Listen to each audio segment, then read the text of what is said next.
Imagine dawn breaking over sun-baked stone walls, with no glass in your windows and stale barley as your only breakfast. Welcome to a day in ancient Greece like you've never known.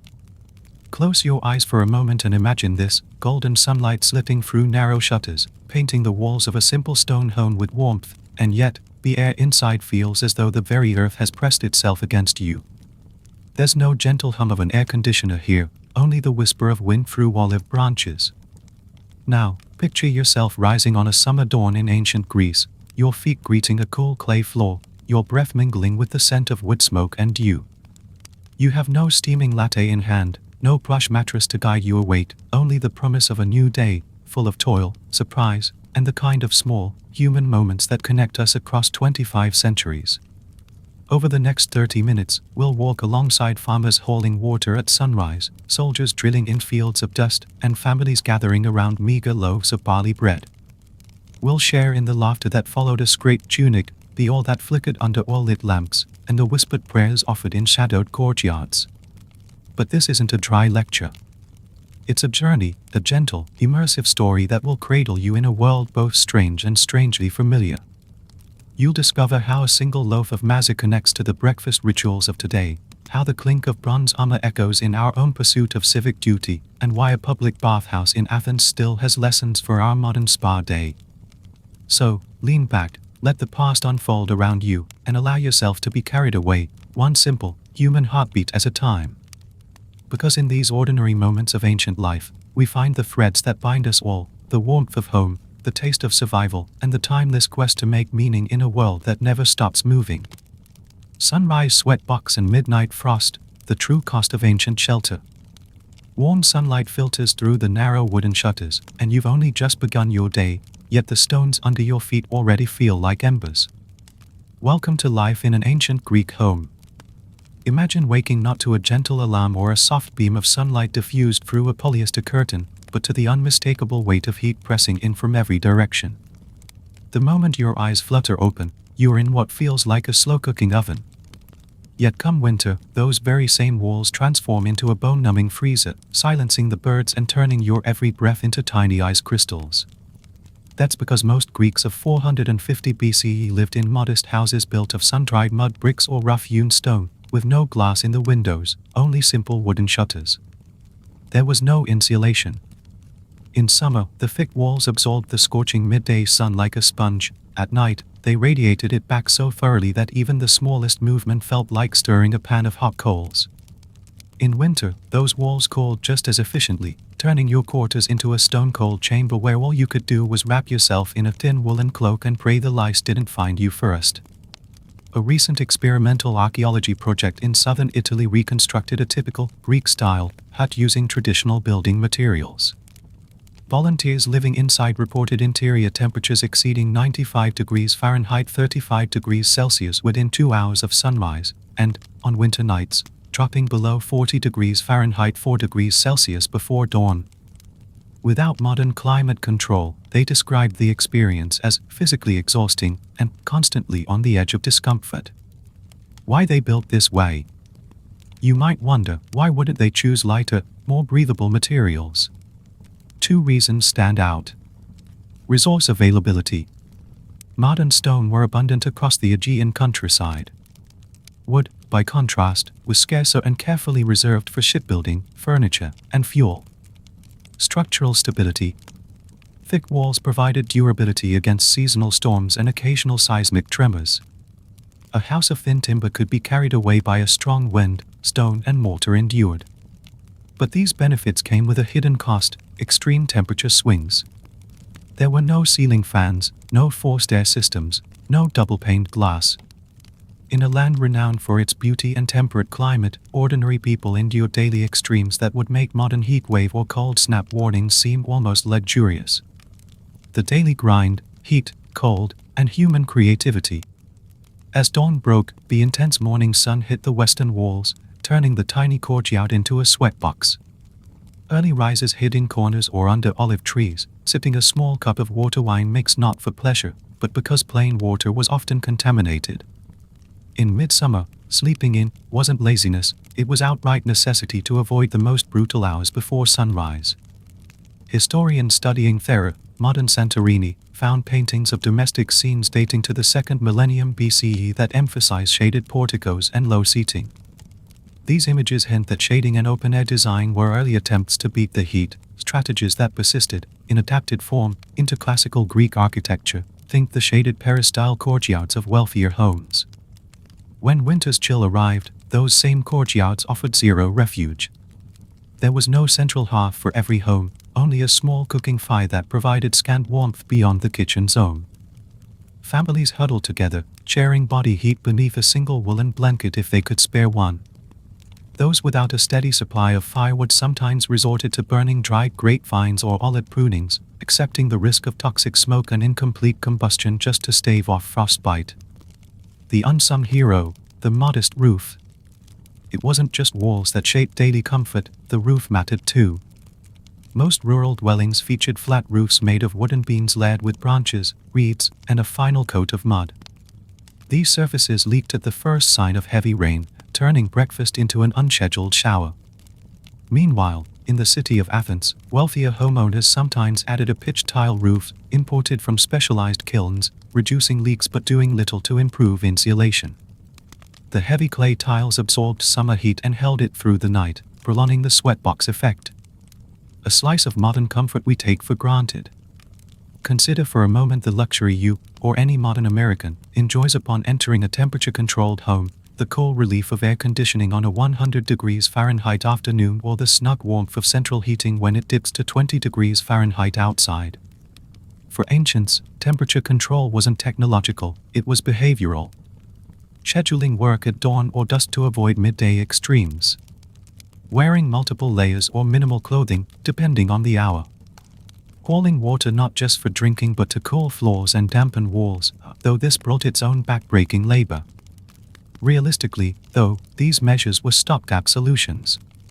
The only way to truly escape the oven or freezer was to travel, to move nearer the sea breeze in summer or deeper within a cave in winter, options out of reach for most. The invisible toll on health and productivity. Living at these extremes took its toll. Heat exhaustion, muscle cramps, respiratory issues from smoky indoor fires, and frostbite were occupational hazards rather than exceptions. A full day of agricultural labor, plowing fields, harvesting olives, tending goats, became a contest against the elements before any opponents or deadlines even entered the picture. Archaeological analyses of skeletons from ancient Greek cemeteries reveal evidence of degenerative joint disease and spinal compression injuries far above what we see in modern sedentary populations. While repetitive labor contributed to these conditions, repeated exposure to extreme temperature swings likely exacerbated joint inflammation and chronic pain. Small lessons for a modern world. Insulation matters. The Greeks sacrificed comfort for durability, reminding us that failing to insulate properly can turn any home into a furnace or freezer. Passive design works. Ancient architects oriented their buildings for shade and airflow long before HVAC existed. Modern architects and builders continue to integrate solar shading, cross-ventilation, and thermal mass, all techniques the Greeks pioneered. Adapt to your environment. Whether through clothing, daily routines, or structural elements, people everywhere find ways to endure climate challenges. But technology need not be an afterthought, it can be an intentional partner in comfort and health. As the sun climbs higher, the palette of shadows in a Greek courtyard shifts. Filigreed beams of light trace the same stone walls that baked you awake, reminding you that each home carried its own silent story of endurance. And yet, in the very struggle of daily life, Greeks found time for poetry, politics, and debate, testament to the human spirit's resilience. Barley bricks and wine water, breakfasts that would break you. The sun has crested the rooftops, and the air hums already with the promise of heat. But before a single field is plowed or an olive tree pruned, the ancient Greek day begins with perhaps the simplest and most hard-bitten meal imaginable. The humble massa, barley bread for the masses. In nearly every household across mainland Greece and its islands, breakfast was not a leisurely spread of fruits, eggs, and pastries. It was massa, a dense, flat cake made from coarsely ground barley mixed with water and sometimes a pinch of salt. Shaped by hand or pressed into molds, these barley bricks baked on hot stones or nestled directly in the ashes of last night's hearth fire. Why barley? Unlike wheat, which required richer soil and more labor to cultivate, barley thrived in rocky hillsides and poor earth. It was reliable, hearty, and, critically, affordable. Texture and flavor. Imagine a flavorless cracker so firm it could crack a tooth. That's your masa. Dry, heavy, and often crumbly. Even on an agrarian diet, this was barely sustenance. Barley's nutrition profile lags behind wheat's: more fiber, fewer proteins, and no sweet notes. But when there was no better alternative, barley became the breakfast of survival. Experimental food historians at the University of Thessaloniki recreated masa using authentic barley varieties and stone milling techniques. Volunteers described the result as like biting into a sun-baked shoe sole, but also admitted they would happily eat a second piece over an empty stomach. Wine water, the safe drink of choice. Pure water could be lethal. Wells and fountains were communal and unchlorinated. Livestock bathed upstream. Runoff from latrines often found its way back into public supplies. So from the youngest child to the wisest elder, everyone sipped oinos mixed with water, concoction known as oink or OAS, pronounced OAS. Dilution ratios, typically 1 part wine to 3, or even 4 parts water. Purpose: the alcohol helped kill microbes, while the water stretched precious wine supplies. Social dimension: even this humble drink carried cultural weight. Serving undiluted wine to someone was a mark of respect, or risk. In a 2019 analysis of residue in archaic period drinking vessels unearthed at Corinth, archaeologists detected compounds consistent with a 1:3 wine-to-water ratio. This suggests that standard dilution practices held firm across centuries and city-states. Meals as social clockwork. Breakfast in ancient Greece wasn't a leisurely affair. There were no chairs or tables in rural homes, only low benches or mats on the floor. Everyone from patriarchs to toddlers ate together, with one critical exception. More on that in a moment. It lasted only long enough to silence hunger, then work called. Speed: 5 to 10 minutes. No second helpings, no lingering conversation. Posture: standing or crouching. A communal, almost military drill to refuel quickly. Common misconception. You might assume ancient Greeks savored every meal like a modern foodie. In truth, for most, meals were bite-and-run affairs, necessities, not joys. Gendered seating and second helpings. We often hear of the symposium, the elegant drinking party of sophists and statesmen. But homely breakfasts told a different story. In many households, women and children did not eat alongside the men. Instead, they waited until the male head of household finished, then cleared off the coarsely carved stone slab to share whatever scraps remained. Why? Ideas of ritual purity and status dictated strict gender boundaries in daily life. Impact: women labored through ovens and kneading tasks on an empty stomach, or with only the tiniest morsel to sustain them. Lessons from the Athenian breadbasket. Nutrition on a tight budget: barley may lack the finesse of wheat, but when resources are scarce, caloric bulk matters most. Today, food security advocates study grains like barley and millet as cost-effective staples in arid regions, echoes of ancient necessity. Safety via alcohol: Greece's wine-water mix predates germ theory by millennia. Modern food scientists have confirmed that even low ABV mixtures can reduce bacterial load, reminding us that simple solutions, when widely adopted, save countless lives. Breaking, persist, making your morning. For a Greek farmer raising goats on a Cycladic slope or a craftsman grinding stones in Thebes, this breakfast was not a culinary choice but a survival strategy. The breakfast bar offered minimal fuel, but came with almost zero cost in cash or precious wheat reserves. Yet, set against the backdrop of daily backbreaking labor, those barley bricks and sips of wine water were the thin line between energy and collapse. Modern parallel.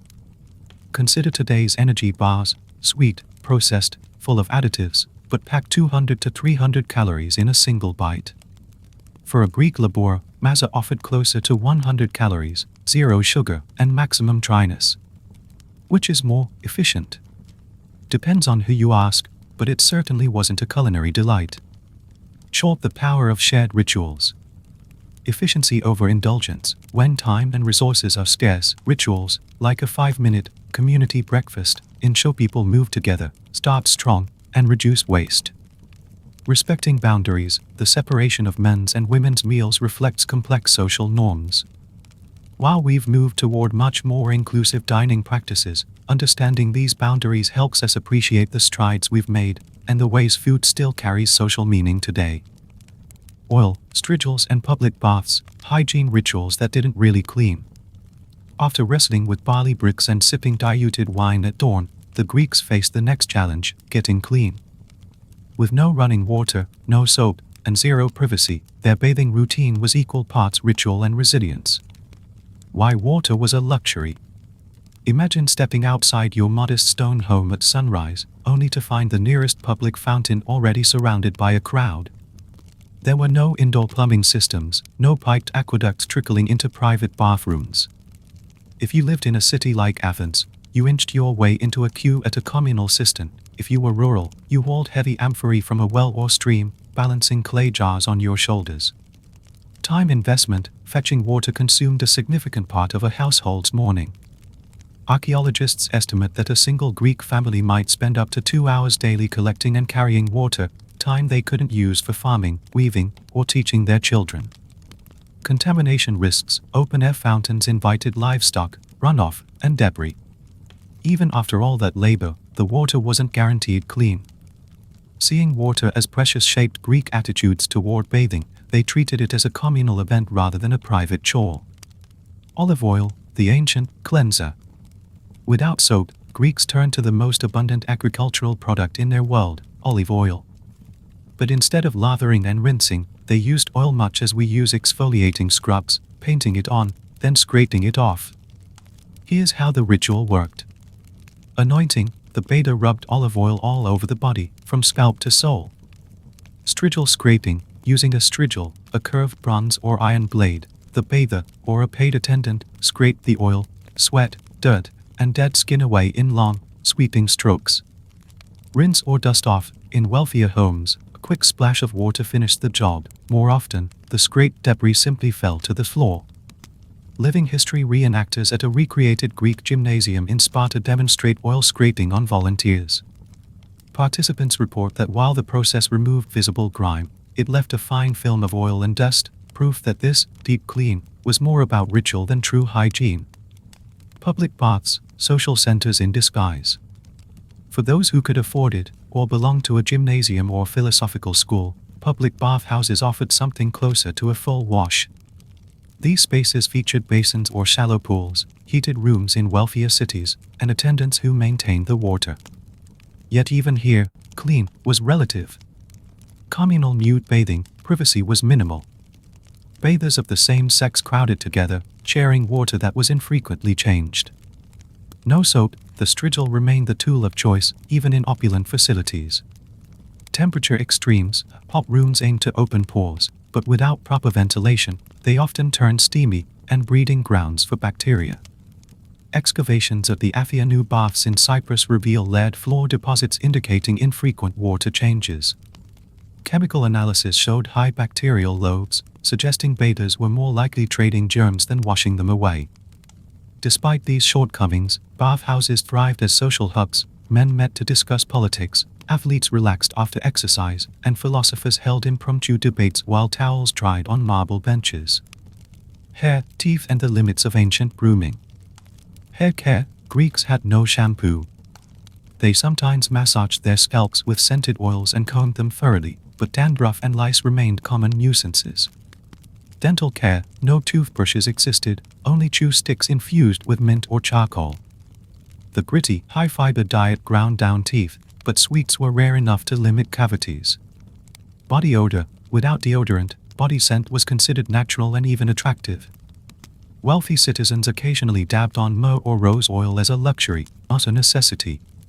These small grooming rituals added a touch of refinement but did little to address underlying cleanliness issues. Short when ritual outweighs hygiene. Cultural importance of cleanliness, Greeks linked physical purity with moral and civic virtue. Their elaborate rituals reinforced community bonds more than they removed microbes. The enduring power of ritual, even today, many cultures integrate symbolic cleansing, whether hand-washing ceremonies or ritual baths, underlining that cleanliness is as much social and spiritual as it is physical.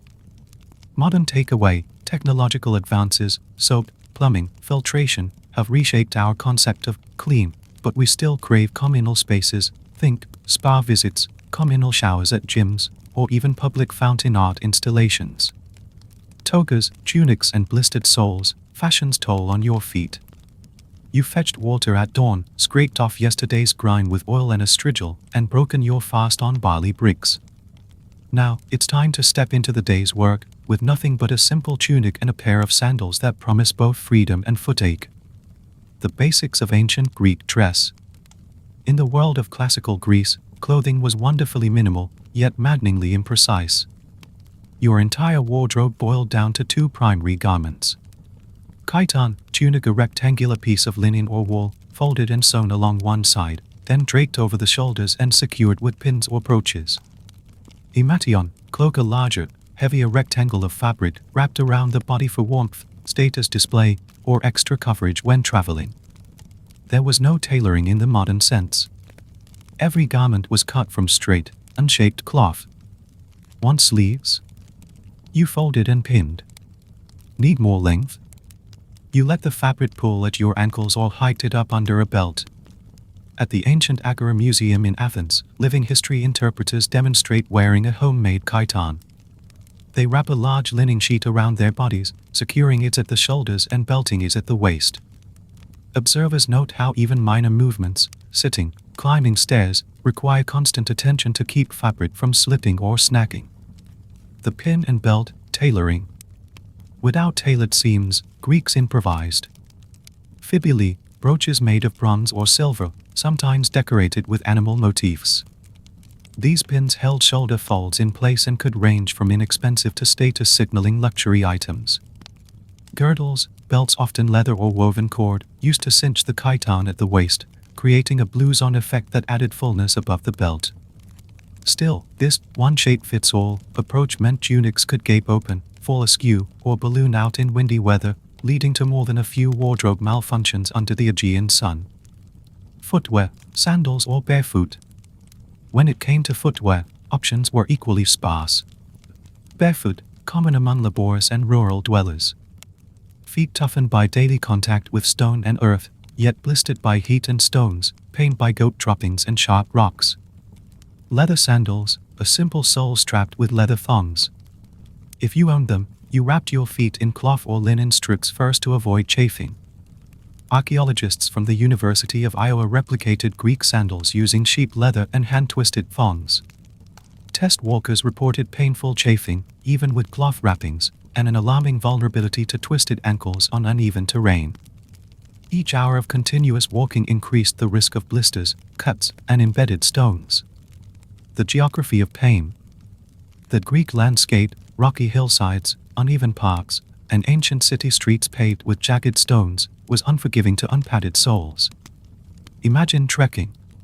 Kilometers between fields, farmers walked uphill and down through walled groves, each step grinding soil and grit against their thin soles. Market days, urban residents strode across marble slabs in the agora, where smooth stone turned into a sweaty slip, painful without proper traction. Even a short journey exposed feet to temperature extremes, scorching hot pavement under the midday sun, or freezing stones on winter mornings.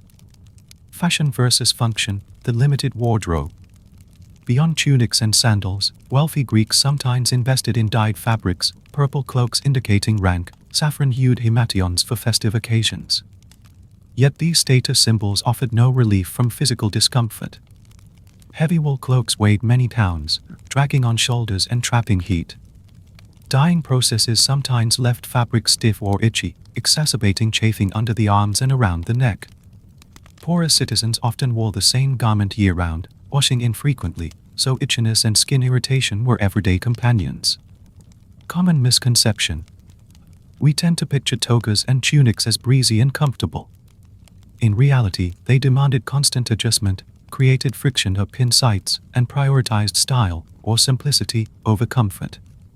Caring for your feet and fabric. Without modern remedies, Greeks relied on folk treatments. Olive oil poultices to soften calluses and soothe chafed skin. herbal pastes made from crushed mint or lavender to reduce itching from fabric irritation. Foot sweats, soaking feet in warm water with vinegar or wine to disinfect and relieve soreness. These measures provided momentary relief but did not eliminate the root cause: inadequate footwear and ill-fitting garments. Short, the importance of ergonomics. Clothing must move with us. Ancient Greeks remind us that fabric cut matters. Today's designers use stretch fibers and ergonomic panels, luxuries Greeks could only dream of. Footwear is foundational. Modern orthopedics emphasizes arch support, cushioning, and protective soles, core features absent in ancient sandals. Innovation thrives under pain. The discomfort of minimal wardrobes drove innovations in clothing design, weaving techniques, and eventually, near-universal adoption of more complex garments. We now take zip fasteners, elastic waists, and running shoes for granted. Ancient Greeks would have felt like royalty. From citizen to soldier, democracy's draft and a phalanx trap. One moment, you're a farmer tending olive trees, the next, you shoulder to shoulder in bronze armor, shield raised, waiting for the signal to charge. In ancient Greece, being a citizen meant signing up for combat, no opt-out clause. Mandatory military service as civic duty. In many Greek city-states, most notably Athens and Sparta, military service was not optional.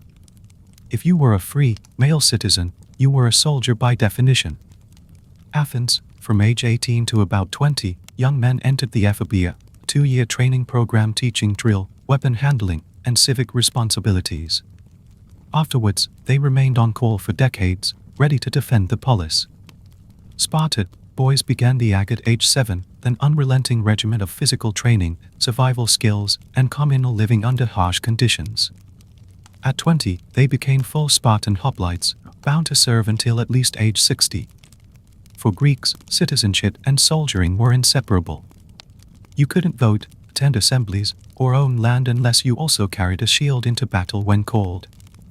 The phrase, "a citizen without a shield is no citizen," summed up the social contract. In 2018, reenactment group in Thermopylae invited American volunteers, teachers, engineers, students, to join an intensive weekend hoplite drill. Despite modern athletic gear, participants still struggled under 40 pounds of replica bronze and linen. By day's end, even the fittest volunteers reported muscle cramps and bruised shoulders, echoes of what Greek youths faced at Ephobian graduation. The gear you brought, or you didn't. Unlike modern armies issued government-supplied kit, ancient hoplites procured their own equipment. Hoplon, shield, a large, concave bronze-edged shield costing a significant portion of a citizen's annual income. It weighed between 15 and 20 pounds. Dory, spear, the primary weapon, measuring up to 8 feet long, with an iron tip and a bronze butt spike, sorota, for balance. Siphos, sword, short sword for close combat once the spear retired. Cuirass and greaves, bronze breastplate, often a mold, muscle cuirass, and shin guards, luxuries some poorer citizens couldn't afford, instead wearing simple leather or padded linen. If you couldn't supply bronze greaves or a mold cuirass, you improvised. Layered linen, lino thorax, or leather strips offered minimal protection. The result? Wealthier hoplites stood in the front ranks, while less equipped citizens clustered behind, sometimes with disastrous consequences. Museum-curated experiments at the National Archaeological Museum in Athens tested replica bronze breastplates on volunteers. Even fit participants reported heat exhaustion within 20 minutes under the midday sun, and that was without a shield or heavy greaves. The phalanx, strength in unity, weakness in rigidity. Central to Greek warfare was the phalanx formation, rows of hoplites packed tightly, shields overlapping and spears projecting outward like a porcupine's quills. In theory, iron wall, shields interlocked to create collective defense. Spear wall, spears advanced in unison to break enemy lines. Mutual reliance, each soldier depended on his neighbor's discipline to maintain formation. Phalanxes excelled on flat, open terrain. At Marathon, 490 BCE, the Athenian phalanx crushed the Persians. At Thermopylae, 480 BCE, a smaller Spartan phalanx held a mountain pass. But the phalanx had critical flaws. Vulnerability to flanks. Once the line bent or was outmaneuvered, individual hoplites had little room to respond. Limited mobility, tight rows moved slowly, chasing a routed enemy or redeploying terrain required breaking formation. Terrain constraints, hills, forests, or uneven ground disrupted the wall of shields, turning strength into chaos. A 2016 wargame at a reenactment event near Sparta simulated a phalanx advancing into rocky woodland. Within minutes, the formation fractured as the shield wall clashed with tree stumps and stones, proving that an invincible formation was only as good as the ground beneath it. Balancing citizen rights and military burdens. Heavy equipment and rigid formations carried a financial and social toll. Economic strain, a single bronze shield could cost a laborer months of wages. Some city-states subsidized equipment for the poor, but not all. Family impact, why young men trained or fought, their families often struggled, fields left untended and small businesses closed. Political leverage, generals sometimes counted hoplites' votes, returning veterans expected land grants or political favors, introducing new pressures on emerging democracies. Yet service also conferred prestige. A hoplite could stand in assembly and speak as one who bled for the polis. The valor of those who held the line became the staff of civic pride. Short shared burdens forge community. Empathy through service, when citizens share sacrifice, whether it's military, civic, or communal, they gain a deeper stake in the common good. Investment in defense, modern parallels exist in National Guard and Reserve forces, volunteer soldiers who balance civilian careers with readiness responsibilities. Costs and benefits, understanding that no political right is free, every freedom carries obligations and expenses, tangible and intangible. Outcasts and ostracons, cancel culture, ancient style. Picture a sunny Athenian agora, citizens milling, merchants calling, philosophers declaiming. And then, in a single moment, your name is written on a potsherd, and you're told to pack your sandals for a 10-year vacation you never asked for. What was ostracism? Ostracism was a unique Athenian practice designed to protect the young democracy from individuals too powerful or too popular. Once a year, if the assembly chose, it held an ostracism vote. Decision to vote, in the ecclesia, citizen assembly, any 10 citizens could propose holding an ostracism that year. Voting day, thousands gathered on a designated hill, each carrying a potsherd, ostracon, on which they scratched one name. Counting shards, if at least 6,000 votes cast, and the most named individual reached a plurality, that person was exiled for 10 years. Aftermath, exiled citizens lost no property and could return with full rights after a decade, no stains on their civic record, but a decade away from home and politics. P-point, ostracism was not a punishment for crime, but a prophylactic against potential tyrants or faction leaders. Why ostracism? A check on ambition. In a system without career politicians, where every male citizen could speak, propose laws, and serve on juries, there was real fear that someone too charismatic or popular could seize control. Tyranny shadow, earlier Greek polis had fallen under tyrants, rulers who seized power unconstitutionally. Factional strife, powerful figures could gather followings that threatened democratic equality. Ostracism offered a peaceful, pressure valve, allowing the community to remove an overambitious individual before any legal crime was committed, an ancient form of better safe than sorry. How it worked, step by step. Proposal phase, during a regular assembly, any 10 citizens shout, "Let us vote for ostracism." A majority carries the motion. Voting preparation, officials prepare voting jars and distribute potsherds. Citizens inscribe one name, no campaigning allowed on the day itself. Casting votes, men file past jars, drop their ostraka, then depart, no speeches, no last-minute pleas. Counting and declaration, magistrates tally shards. If 6,000 plus ballots and a clear leader emerge, the name is read aloud and exile declared. Exile period, the outcast relocates voluntarily within 10 days, usually to a place like Eleusis or the islands, lives abroad for a decade, then returns. This process was fast, public, and final. There was no appeal, no trial, no defense. Real-life reenactment. In 2015, a group of classics students at the University of Chicago staged an ostracism drill. Participants donned hemations, carried ceramic shards, and practiced silent voting. Many reported a surprising electric tension, the sense of power balanced by the weight of responsibility, much like casting a critical vote in a modern referendum. Famous ostracisms in Athenian history.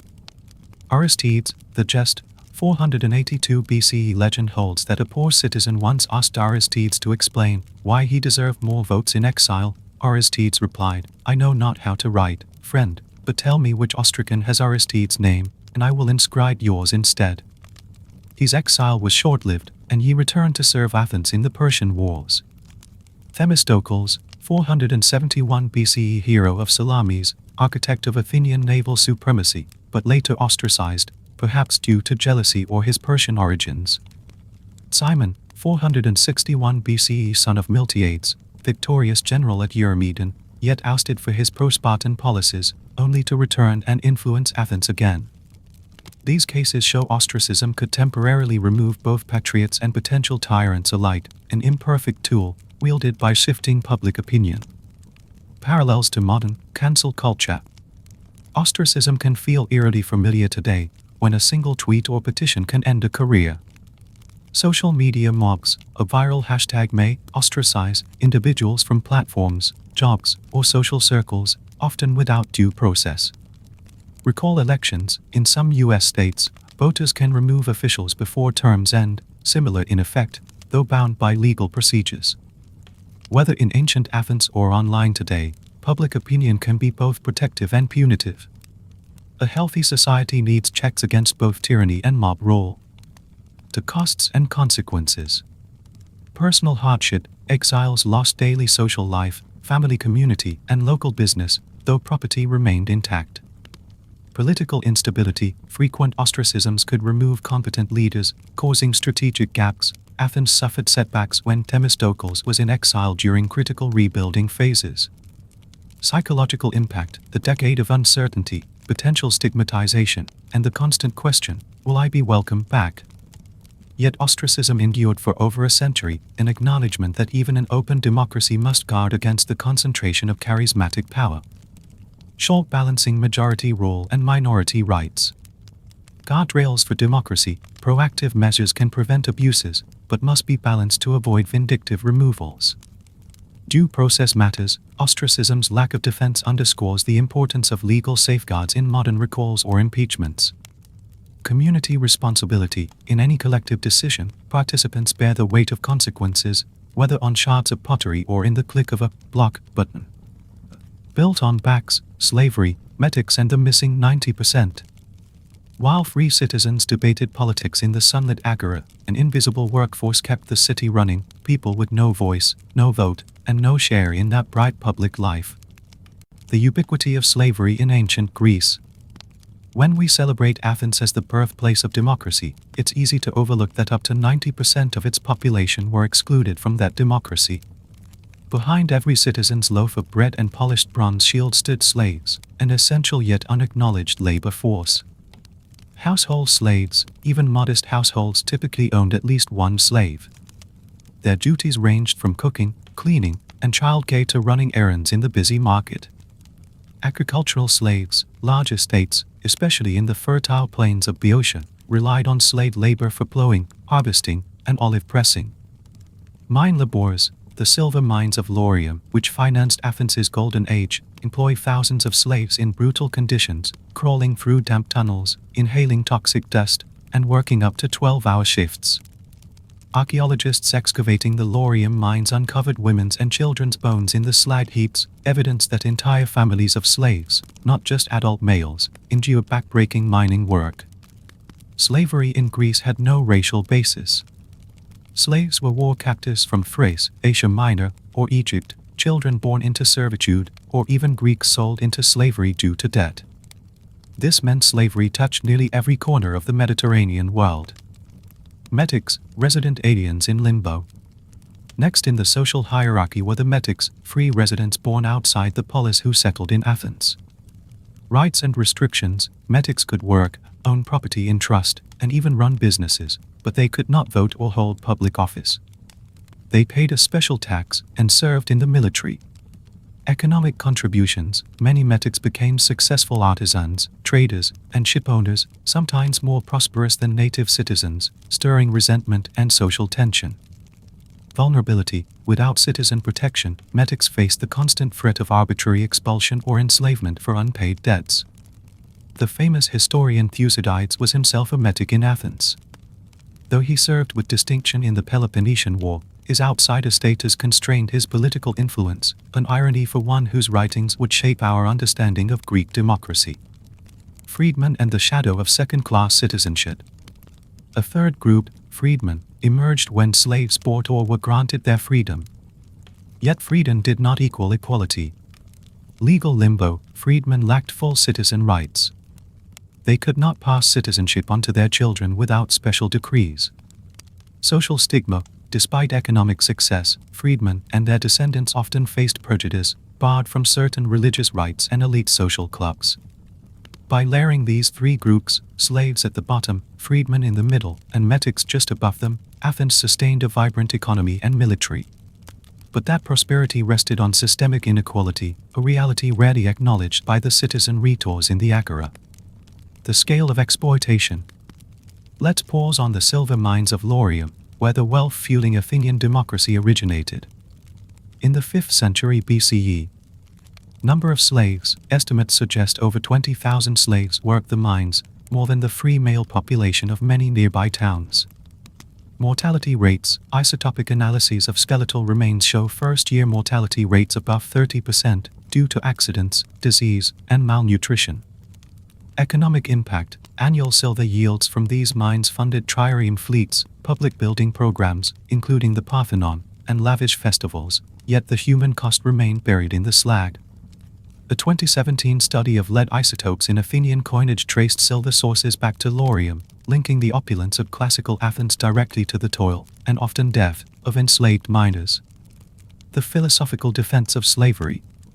Even philosophers who extolled virtue and reason accepted slavery as natural. Aristotle declared some people slaves by nature, arguing that certain individuals lacked the rational capacity for self-governance. Legal codes treated slaves as property, subject to sale, punishments, and even execution at an owner's whim. These justifications underscore the deep moral contradictions at the heart of Athenian society, radical political innovation coexisting with brutal human bondage. Short prosperity's hidden price. Mirror to modern systems. Just as Athens relied on marginalized labor, today's economies depend on often invisible workers, migrant laborers, gig economy contractors, and underpaid service staff. Citizenship and rights. The Athenian model reminds us that legal status need not equal human dignity. True democracy requires extending rights, not just debating them among a privileged group. Ethical consumption. Facing our own supply chains, electronics, clothing, food, we can ask, who toils behind my prosperity, and how can I make choices that respect their humanity? Herbs, needles, and snake temples, the global roots of medicine. Imagine walking into a sanctuary where the hiss of temple snakes mingles with hushed prayers, and where healing meant more than rubbing salves on wounds.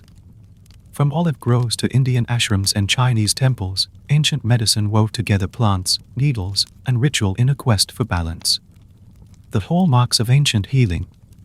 Long before germ theory or X-rays, civilizations across the globe shared a basic principle: health is harmony. Whether through balancing bodily humors, aligning vital energies, or appeasing offended spirits, early healers saw disease as a sign of imbalance, physical, spiritual, or both. Across cultures, three core elements recurred. Herbal therapies, plants offered antiseptics, analgesics, and dietary regulation. Manual interventions, from trepanning skulls to setting fractures and using sharp scalpels. Ritual and sacred spaces, temples, bathhouses, and sweat lodges where prayer, community, and medicine converged. Let's journey through four key traditions: Greece, Egypt, India, and China, before touching on indigenous healing practices that bring it all into a global picture. 1. Greece, from four humors to Asclepius. Theory of four humors. Hippocrates, c. 60 BCE, posited that health depended on the balance of four bodily fluids: blood, phlegm, yellow bile, and black bile, each linked to elements: air, water, fire, earth, and temperaments.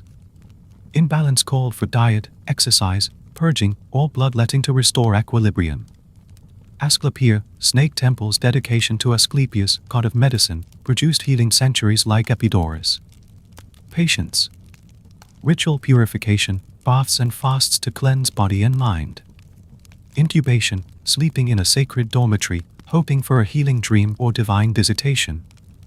Snake symbolism, non-venomous serpents slithered freely, embodying renewal, shedding skin, and the god's protective presence. Archaeological digs at Epidaurus uncovered thousands of clay votive offerings, miniature body parts sculpted in gratitude for specific healings, e.g., limbs, eyes, demonstrating patients' belief in targeted, almost surgical cures. 2. Egypt, papyrus prescriptions and honey antiseptics. Egyptian medicine blended practical surgery with magical incantations. The Ebers Papyrus, circa 1550 BCE, lists over 700 remedies. Herbs and minerals, castor oil for constipation, willow bark for pain, early salicylate, honey and resin for wounds, evidence of antimicrobial awareness. Surgery, bronze scalpels, forceps, cauterizing rods, even successful trepanation, drilling holes in skulls, with signs of bone healing on ancient skulls. Spiritual dimension, healing spells invoked gods like Thoth, wisdom, and Sekhmet, healing and plague, merging material remedies with ritual. A 2014 study revisited honey's antibacterial properties, confirming it inhibited growth of drug-resistant bacteria, validating an ancient Egyptian staple in modern clinical trials. 3. India, Ayurveda's holistic blueprint. Ayurveda, knowledge of life, views the body as a microcosm of the universe, governed by 3 dohas. Vata, air, ether movement, nerve impulses. Pitta, fire, water metabolism, digestion. Kapha, earth, water structure, lubrication. Health meant balancing these dohas through herbal formulations, turmeric for inflammation, ashwagandha for stress resilience, neem for skin health. Panchakarma, 5 cleansing therapies, oil massages, steam baths, purgation, enemas, and blood purification, to detoxify and reset the system. Sushruta Samhita, c. 600 BCE details surgical text describing over 300 procedures, from hernia repairs to rhinoplasty, nose reconstruction, using cheek or forehead skin flax. Modern reconstructive surgeons have revisited Sushruta's rhinoplasty technique, found to parallel 20th century methods, and applied its principles in regions lacking advanced surgical tools. For China, Qi, meridians and the Yellow Emperor's Canon. Traditional Chinese medicine, TCM, centers on Qi, vital energy, flowing through meridians, governed by yin and yang and the 5 elements, wood, fire, earth, metal, water. Key practices. Acupuncture, insertion of fine needles at specific points to unblock Qi and restore harmony. Moxibustion, burning mugwort near meridians to warm and invigorate flow. Herbal formulas, complex prescriptions, dozens of herbs in a single decoction, targeting specific organ imbalances. The Huangdi Neijing, Yellow Emperors in a Canon, c. 200 BCE, remains TCM's foundational text, emphasizing prevention, lifestyle alignment with seasons, and mind-body unity. In 2019, a randomized controlled trial published in the Journal of Pain demonstrated that acupuncture significantly reduced chronic lower back pain compared to sham treatment, echoing TCM claims from 2 millennia earlier. 5. Indigenous knowledge, soul retrieval and plant spirits. Across the Americas, Africa, and Australia, indigenous healers viewed illness as a disruption of spirit or social harmony. Native American traditions, medicine men and women conducted sweat lodge ceremonies, smudging with sage and cedar to cleanse body and spirit. Soul loss, when trauma causes part of the self to flee, was addressed through vision quests and drumming rituals to retrieve the missing essence. Amazonian shamanism, ayahuasca brews, Benistariox's capivine plus psychotria leaves, induced visionary states for diagnosis and soul healing, with plants regarded as sentient teachers guiding the shaman. African, Conga, traditions, healers combined herbal baths, spirit possession dances, and divination to identify ancestral disturbances or curses. Ethnobotanists working with Shipibo healers in Peru documented over 300 medicinal species used in ayahuasca ceremonies, some now under investigation for neuroprotective properties in Alzheimer's research. Common threads and cultural exchange. Despite vast distances, early medical systems often converged on similar principles. Holism, body, mind, and spirit treated as an integrated whole. Observation-intensive diagnosis, detailed pulse readings, China, urine inspection, Egypt, and dream interpretation, Greece. Herbal pharmacopoeias, empirical trials with local flora yielding remarkably effective treatments. Trade routes, from the Silk Road to Mediterranean shipping lanes, enabled cross-cultural diffusion. For instance, garlic valued by Egyptian and Greek healers later reached China and India, becoming a global remedy for infection and blood pressure control. Short ancient wisdom in modern medicine. Prevention over cure. Many classics texts emphasize lifestyle, diet, exercise, rest, as primary medicine, a concept echoed in today's public health campaigns. Integrative approaches. Modern integrative medicine clinics blend conventional treatments with acupuncture, herbal remedies, and mindfulness, validating the ancients' holistic instincts. Heritage in pharmacy. Nearly half of today's pharmaceutical drugs derive from plant compounds first identified by traditional healers, like aspirin's ancestry in willow bark or the cancer drug paclitaxel from Pacific yew tree. Boudica's blaze, rebellion, retribution, and the price of empire. Imagine a queen whose fury shook an empire. One woman's quest for justice would lay waste to Roman strongholds and force the greatest power of the ancient world to its knees, if only for a moment. The spark of betrayal.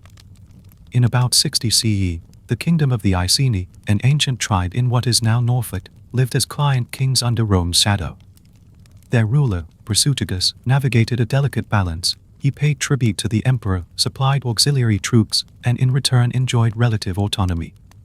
On his deathbed, Prasutagus attempted a clever safeguard.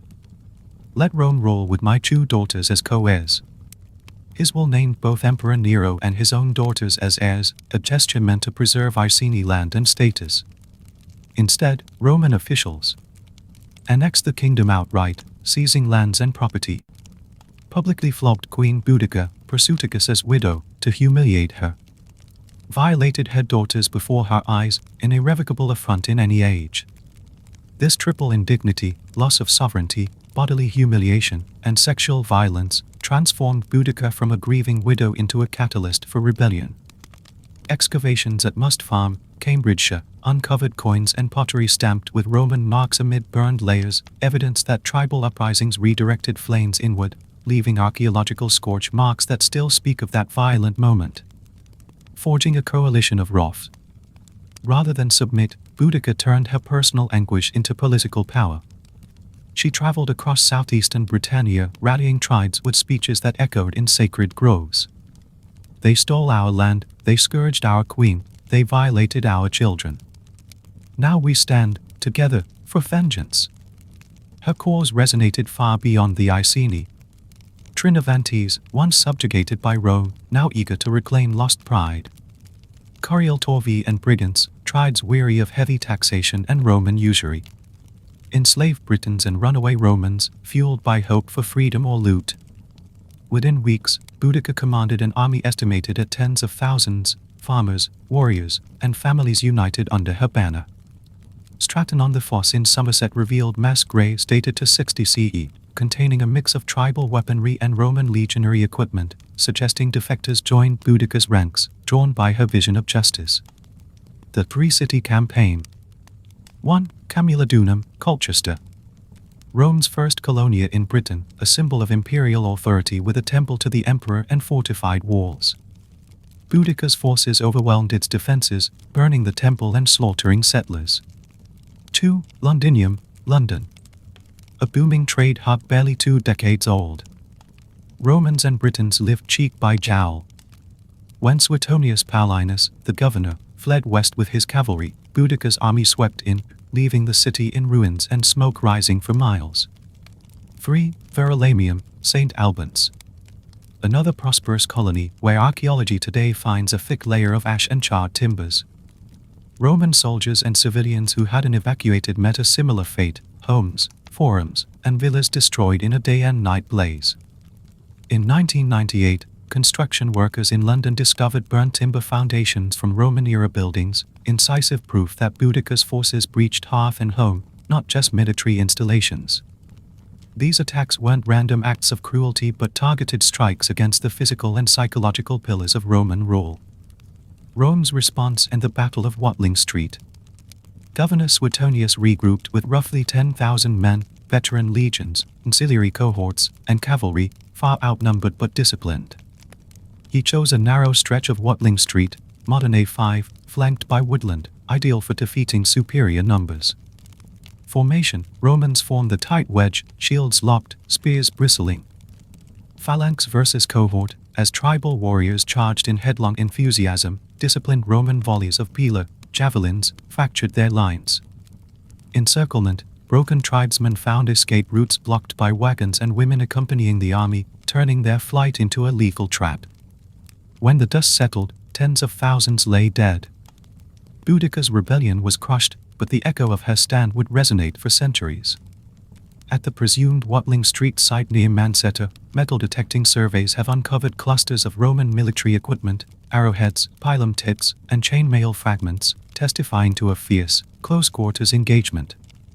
Boudicca's fate an enduring legend. What happened to Boudicca after the defeat remains a mystery. Poison: some accounts say she chose death over capture, ingesting poison on her own terms. Illness: others suggest she fell gravely ill, perhaps from wounds or despair, and died quietly. Vanishing: no Roman triumph parade ever displayed her in chains. She simply fades from the record as suddenly as she appeared. Yet her legend grew. Tacitus wrote with grudging respect of her magnificent courage. Cassius Dio admired her impassioned speeches, even while condemning the violence. Victorian Britons later erected statues depicting her astride a chariot, flanked by daughters, sympathetic symbols of resistance against perceived injustice. Short: the double-edged sword of empire. Oppression breeds revolt. Rome's initial decision to humiliate the Iceni was a miscalculation, removing one client ruler unleashed broader fury. Power of unity: Boudicca's ability to unite disparate tribes under a common cause reminds us that shared grievances can override tribal or cultural divisions. Limits of violence: even a massive uprising can falter against disciplined structure. Success often hinges on resources and strategic positioning as much as righteous purpose. Sappho's song: women's voices then and now. Beneath moonlit skies on the island of Lesbos, a poetess once strummed her lyre, weaving whispers of love, longing, and lyrical fire that still echo across millennia. A brief biography: the woman behind the fragments. Sappho, c. 630 to 570 BCE, lived in Mytilene, the bustling capital of Lesbos, a cultural crossroads in the northeastern Aegean. Born into an aristocratic family, she experienced both privilege and exile. Political turmoil once forced her to Sicily, yet her heart and work remained anchored on her home island. Family and community: she likely taught in a circle, thesos, of young women, nurturing musical and poetic talents. Exile and return: papyri fragments reference her displacement. Exile informed her themes of separation and yearning. Disappearance: after her death, a 9-book corpus lingered in Alexandria's Great Library until late antiquity, then vanished into obscurity, surviving only in quotation and shreds of papyrus. Despite scant biographical details, Sappho's persona shines through her verse: ardent, vulnerable, and fiercely individual. In 2004, an incomplete Sappho poem surfaced on a papyrus racked around an Egyptian mummy in Cologne. Its 20 lines, lost for 1,500 years, sparked headlines: Sappho's voice returns. Scholars marveled that her lyric debt to intimacy still cut so close to the bone. Lyric tradition and the Sapphic stanza. Unlike epic poets of her era, Sappho wrote lyric poetry, short, intensely musical poems meant for voice and lyre. Her favored structure, now called the Sapphic stanza, consisted of 3 long lines of 11 syllables. A final shorter line of 5 syllables. This metrical pattern resonated with natural speech rhythms and lent itself to melodies. In performance settings, possibly religious ceremonies or private gatherings, her poetry transformed into collaborative art, fusing voice, string, and breath. Language: she wrote in Ionic Greek, whose lilting vowels and soft consonants amplified the emotional intimacy. Performance context: likely accompanied by the Forminx, early lyre, her poems created a shared space for female expression rarely found in male-dominated public spheres. Themes and style, love, loss and the divine. Sappho's surviving fragments delve into romantic longing, unrequited or distant love, often addressed directly, come to me, Aphrodite, or why must she speak to him? Celebration of beauty, vivid imagery, rose-fingered dawn, reimagined through female eyes. Friendship and community, bonds among women, from playful laughter to tears of separation. Divine invocation, Aphrodite appears not as distant goddess but intimate confidant. Her style is economical, each word chosen for its sonic and emotional weight. In just a dozen lines, she conjures heartbeats, blushes, and trembling hands, universal sensations that transcend time and culture. Transmission, censorship and rediscovery. Sappho's 9 volumes once flourished in classical libraries. Over centuries. Loss, fires at Alexandria, Christian suppression of pagan texts, and general manuscript decay erased most of her work. Quotation survival, later authors, Plato, Stobaeus, and lexicographers, quoted lines to illustrate grammar or rhetoric, unwittingly preserving her voice. Papyrus finds, late 19th early 20th century excavations at Oxyrhynchus, Egypt, yielded scraps of Sappho's poems. Each fragment, however tiny, became a precious window into her art. The Tübingen Papyrus, P. Saph. 2, published in 2004, contained nearly complete verses of Sappho's hymn to Aphrodite. Spectral imaging techniques revealed previously unreadable words, reminding us that technology can resurrect voices long thought silent. Censorship also shaped her reception. Medieval and Renaissance scholars downplayed, or reinterpreted, her same-sex expressions, often recasting her love for women as platonic or redirecting it toward imagined male figures. Sappho's modern legacy and identity politics.